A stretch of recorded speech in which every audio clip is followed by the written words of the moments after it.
विपक्ष लगातार सहयोग कर रहा है। जहां तक आपदा की बात है, उसमें सहयोग देने के लिए विपक्ष ने पूरा सहयोग दिया है। चाहे वो केंद्र के नेतृत्व के साथ बात करने की बात थी, चाहे वो प्रदेश सरकार को सहयोग देने की बात थी, सब जगह बात की है, सब जगह सहयोग दिया है। लेकिन इस प्रकार से जिस प्रकार चालाकी करके कांग्रेस सरकार कोशिश कर रही है कि इस आपदा में जो नुकसान हुआ है हम तो नहीं कर पाएंगे, तो इसलिए इसका ठिकरा केंद्र सरकार के सिर फोड़ा जाए, इस बात की भी इजाज़त नहीं दी जाएगी। जो प्रदेश सरकार के जो काम करने के हैं वो करें।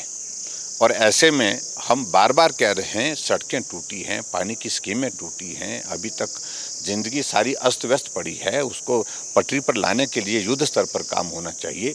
लेकिन यहाँ उससे ज़्यादा राजनीति पर जोर दिया जा रहा है, और जो बहुत दुर्भाग्यपूर्ण। आपने स्पीच में देखा होगा, जितने भी सत्ता पक्ष के लोग बोले हैं, सभी लोगों ने राजनीतिक बात ज़्यादा की है, जबकि कोई कॉन्क्रीट सुजेशन, सुझाव के रूप में अगर बात कहते कि हम ये करने जा रहे हैं, हम ऐसा सोच रहे हैं, इस प्रकार से किया जाए, तो वास्तव में ये चर्चा तो उसके लिए थी।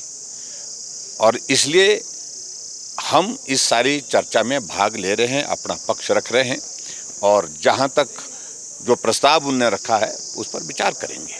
लेकिन सर, सरकार तो कह रही है कि जो पैसा आया है, आर्थिक मदद कुछ नहीं दी गई है, जो सभी राज्यों को दिया जाता है सब वही मिला है। सर, दूसरा कि आंकड़े पेश करें पेपर। ये देखिए, कल जो भी आंकड़े प्रस्तुत किए गए हैं वो सत्य नहीं हैं, इसलिए ही ऑब्जेक्शन किया गया है। कितना झूठ बोलोगे? सत्ता तुमने झूठ बोल करके हासिल की है, और सरकार को सत्ता को तुम चलाना भी अगर झूठ बोल करके चाह रहे हो, ये नहीं चल सकता है।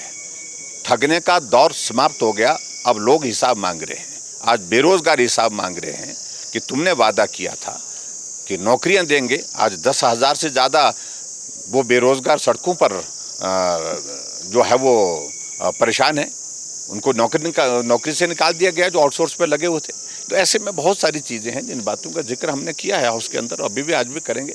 लेकिन सबसे बड़ी बात तो यही है कि झूठ बोल करके सत्ता तो हासिल कर ली, झूठ बोल करके सत्ता लंबे समय तक नहीं चलाई जा सकती है। राष्ट्रीय आपदा से कि इस बात को लेकर के आपकी जानकारी के लिए, राष्ट्रीय आपदा कोई डिफाइन तो करे, आप ही डिफाइन कर दीजिए। जब प्रोविज़न जब इस तरह के जो है नहीं, इस तरह से जिसमें मदद करने के स्कोप, मतलब कोई राष्ट्रीय आपदा घोषित करने के लिए ये मदद मिल जाएगी, बताओ आप मुझे। वो लोग बताए, हमने कहा मुख्यमंत्री आप ही बता दीजिए। बताने की स्थिति में नहीं है, बोलने की स्थिति में नहीं है। ऐसे थोड़ी ये गीत गाते जाएं, बोलते जाएं। और ये भी जरूरी नहीं है सत्ता पक्ष के लोग जो भी प्रस्ताव लाएंगे हम उसका समर्थन करेंगे, ऐसा थोड़ी है। हम तो बोलेंगे आप मेरिट पर चीज़ों को डिस्कस, व्यवहारिक रूप से उसको चीज़ों को डिस्कस करिए। अगर उसमें कुछ ऐसी चीज़ें होंगे, तथ्य होंगे, वो सारी चीज़ के आधार पर हम कर रहे हैं। और केंद्र लगातार मदद कर रहा है, लगातार मदद कर रहा है। अभी तक की हाईएस्ट मदद, जो बिगेस्ट मदद जो है अगर मिली है तो अब के दौर में मिली है। यूपीए 1, यूपीए 2 का दौर में तो देखिए क्या मिला हिमाचल प्रदेश को। उस वक्त भी लोगों की जिंदगी गई है, उस वक्त भी लोगों के घर गए हैं। बरसात में सूखा पड़ा है तो नहीं मिला है, बरसात आई है तो नहीं मिला है। कांग्रेस ने आंकड़ा अंदर पेश किया है।